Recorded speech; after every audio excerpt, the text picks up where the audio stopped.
A lot of things have changed since the free demo of Turbo Overkill to its official early access launch. You may have seen my review of the demo where I said that I thought the game had great potential. It just needed to tune its balance better and demand more of the player. I'm incredibly happy to be able to say that this is definitely the case.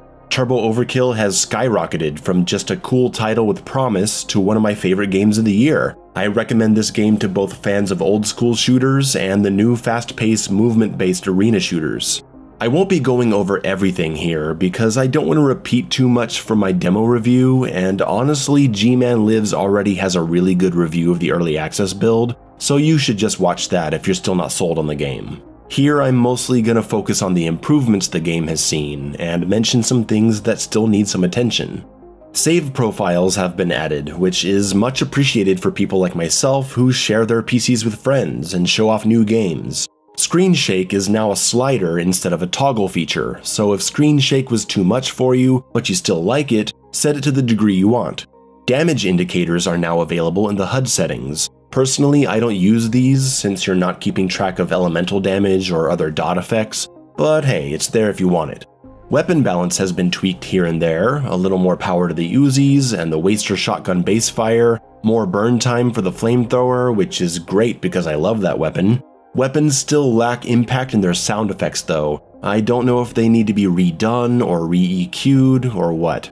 And the weapons is where I really want to focus, because that's where there's a lot of things addressed in these updates. My main criticism of Turbo Overkill's demo was the sense of challenge and incentivization for engaging in multiple weapon tactics. The mobility and weapons were there, but really not the need to use them wisely. The two main issues were resource management and alternate fire cooldowns.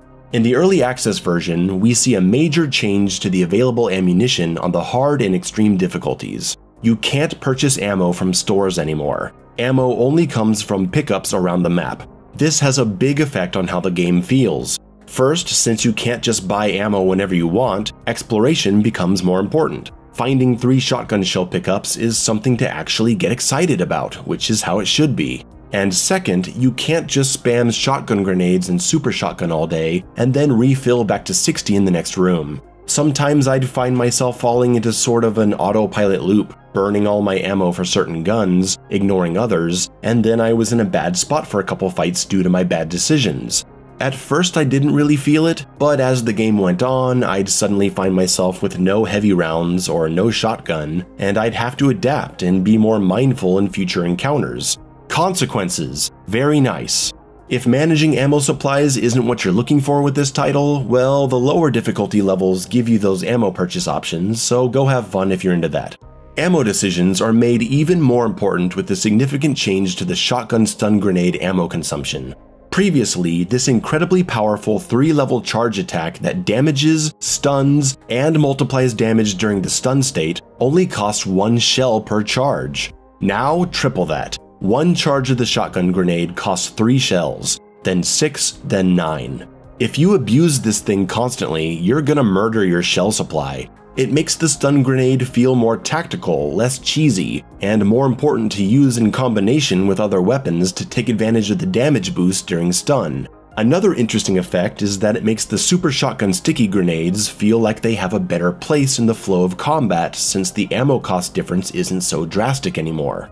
Sticking with the topic of alternate fire modes, the Cooldown Exploit has been addressed, and from what I understand, it is still being tweaked. If you're unaware of what the issue was, I'll break it down quickly. When using the alternate fire of a gun, for example the pistol's auto-target mode, the gun goes into a cooldown period where you can't use it for a few seconds. This applies to both the alternate fire and base fire. The gun is unusable until the cooldown passes. To avoid sitting there doing nothing, you can switch to another weapon. However, there was an exploit where you could rapidly swap away and back to completely bypass the cooldown period. This allowed you to auto-target the entire room effortlessly, or basically chain shotgun stun grenades together. It was dumb.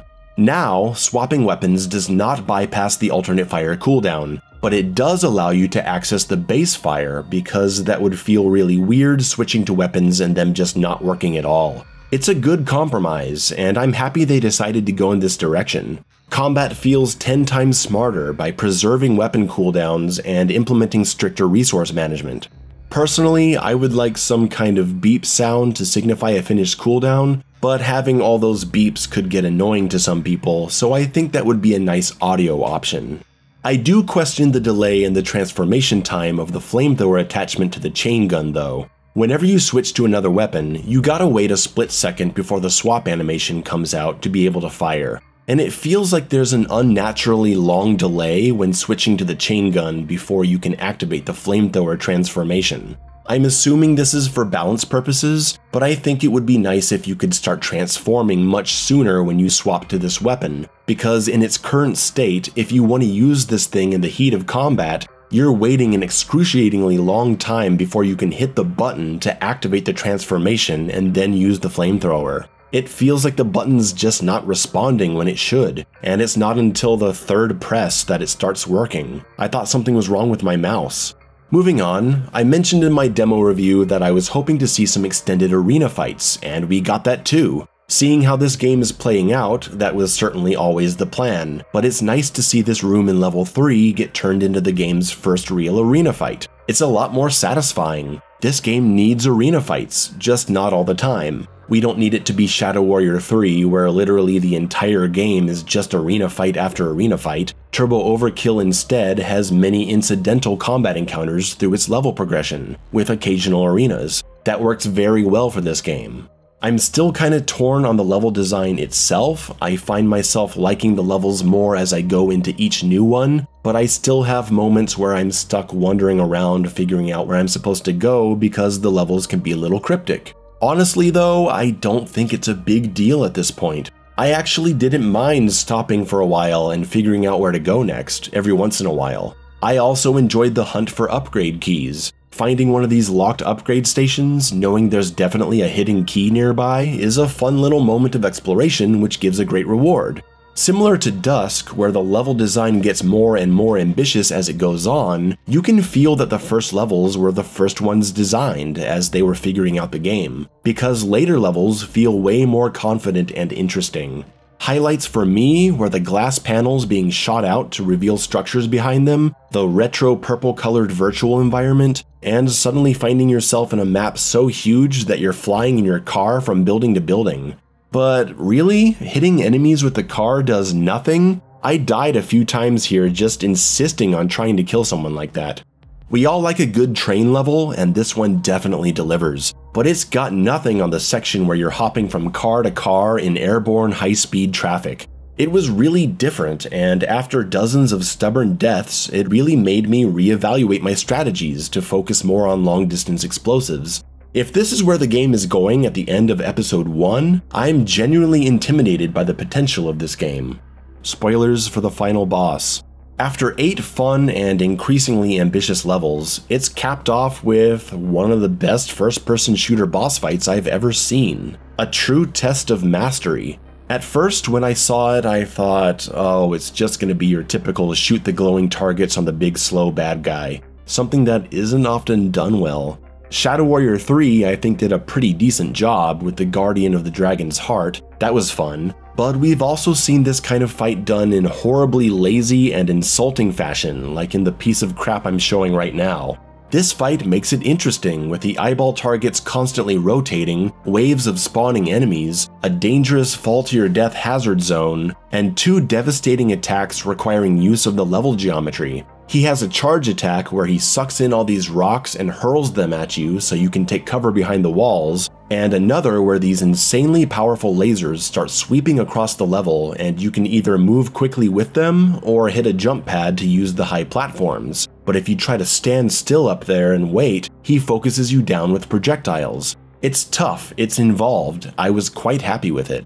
Now, Turbo Overkill is still in early access. It's not without its faults. And if I came at games from a more balanced and general review perspective, I'd probably have other things to say. I think there's room to critique the individual arena design, difficulty balancing. Like G-Man pointed out, maybe the armor recharge for the chainsaw kills should be higher. There's also issues with enemy attacks passing through geometry, which is infuriating. You could get into the world building and the music, but on this channel, my main concern is how the game's systems work together, and I think Turbo Overkill is going strongly in the right direction.